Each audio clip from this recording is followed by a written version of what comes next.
Okay, Assalamu alaikum. How are you all? Today our topic is my playmate, and now we are doing words meaning. Okay, open your notebooks and write down the words meaning. Write down the date and day as well, and write down the meaning. Just draw a line between your page and the margin line as well. Now come to the first one, playmate. Playmate means साथी. Playmate means साथी. Number 2, puddle. Puddles mean छोटा तालाब. जैसे कि मैं उस दिन समझाया था कि बारिश के बाद जब पानी इकट्ठा हो जाता है और बच्चे उसमें घूमते हैं और छलांग लगाते हैं तो दैट इज़ कॉल्ड puddle. ठीक है. Number 3, treat means चलना. Number 4, kind. रहमदिल या मेहरबान भी होता है इसका मतलब, और रहमदिल भी होता है. आगे है जी स्ट्रेंज. स्ट्रेंज मीन्स अजीब. Now the last one, opposite, मुखालिफ. ठीक है. Now come to the page number 50. Book exercise है, आप चेक करें. What do you think the following are. ठीक है, आपने ये वाला पेज 50 निकाल लिया है और अब आपने देखना है ए पे आ जाएं. Something which grows and has leaves and branches. अब वो कह रहा है कि कोई चीज़ ऐसी है जो ग्रो होती है, उगती है, एंड हैज़ लीव्स, और उसके पत्ते भी होते हैं और उसकी ब्रांचेस मतलब शाखें भी होती हैं. तो वो क्या चीज़ है? वो है ट्रीज़. इसका आंसर क्या लिखेंगे हम? ट्रीज़. ओके. वहाँ पे एक लाइन है, ब्लैंक है, जिस पे आपने फिल करना है. Come to the B part. Something made of leather which goes on the feet. अब वो कह रहा है कि कोई चीज़ जो लेदर से बनी होती है, विच गोज़ ऑन द फीट, जो कि पाँव में जाती है. अब आप देखें, कभी कभी बच्चे ऐसे करते हैं कि देखते हैं समथिंग मेड ऑफ लेदर, तो लेदर देख के वो समझते हैं कि लेदर वॉलेट भी हो सकता है, लेदर बेल्ट भी हो सकती है. बट आपने इसको ध्यान से देखना है. Something made of leather which goes on the feet, जो कि पाँव में जाती है. तो पाँव में जाने से मतलब आपका फ़ौरन ख्याल आएगा कि लेदर शूज़ हैं. ये क्या है? शूज़. इसका आप आंसर लिखेंगे शूज़. जी. नंबर सी पे आ जाएं. Something to make clothes flat after washing them.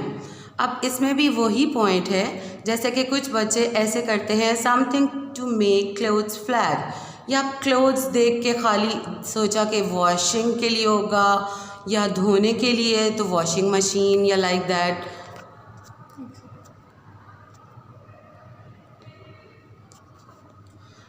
तो अब आपने देखना है क्लोथ्स फ्लैट, जो फ्लैट कर देती है after washing them.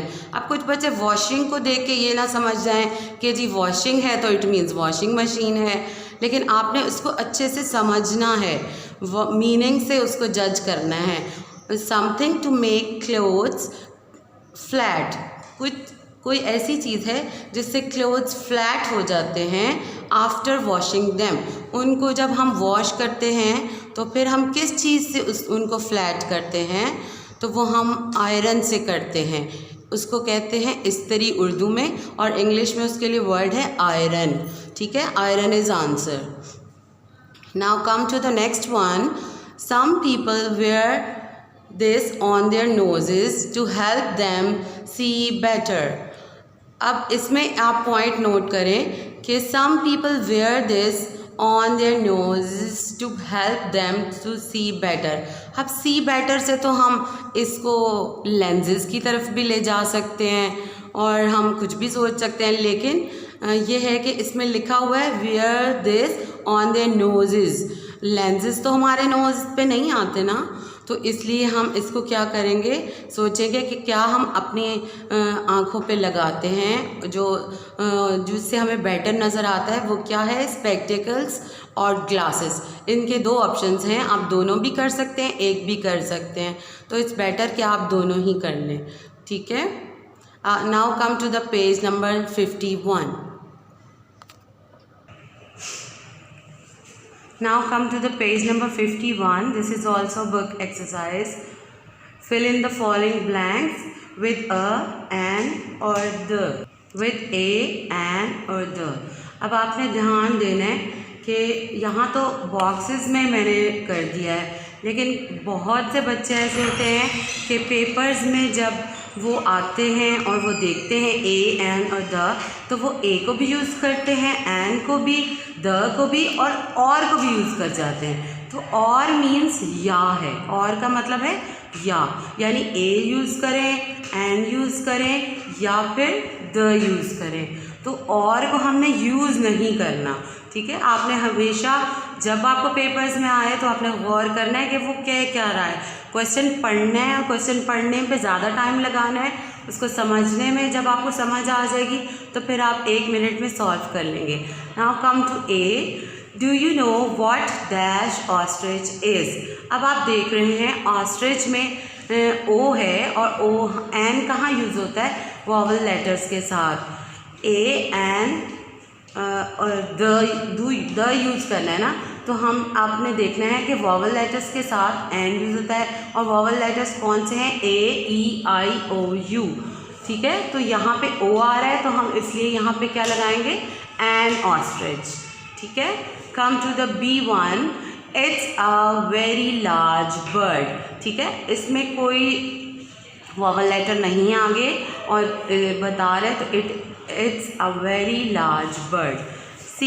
It lives in dash country called Australia. It lives in a country called Australia. Now come to the D1. In Australia there is also dash animal called the kangaroo. अब आप देखें also dash animal, ए क्या है, ए फिर से vowel letter है तो हम एन एनिमल करेंगे। यहाँ पे क्या करेंगे, an animal called dash kangaroo, तो हम यहाँ इससे पहले लगाएंगे द, ठीक है। अब आगे आ जाएं ई पे। Dash kangaroo is the best jumper in the world. तो हम कैंगरू से स्टार्ट ले रहे हैं तो हम अ लगाएंगे और यहाँ हमने इस बात का ध्यान रखना है कि ए हमारा पहला लेटर है, इसको हम कैपिटल लिखेंगे, ठीक है। बाकी जगहों पे हमने स्मॉल यूज़ किए ना, यहाँ पे हम कैपिटल लिखेंगे। A kangaroo is dash best jumper in the world. Best से पहले द यूज़ करेंगे क्योंकि ये 3rd डिग्री है। जब आप डिग्रीज पढ़ेंगे तो फिर आपको मैं समझा दूँगी, अभी आपने इसको लर्न करना है कि इससे पहले हमने द लगाना है। Now come to the F, last one. It can jump over dash fence 10 feet high. It can jump over the fence 10 feet high. ठीक है, ये आपने ध्यान से करना है और इसको अच्छे से लर्न करना है। और अगला जो आपने काम करना है वो आपने सेंटेंसेस बनाने हैं। आप अपनी रिसोर्स नोट्स में से देख के आपने ख़ुद से बनाने हैं, वहाँ से कॉपी नहीं करना। टॉपिक और उसी तरह से आपने लिखना है और अच्छे से लर्न करना है साथ साथ, और अपनी मामा को टेस्ट देना है और अच्छे से लर्न करके। और डोंट रिसाइट टू फॉरगेट दुरूद पाक। ओके, अल्लाह हाफिज़।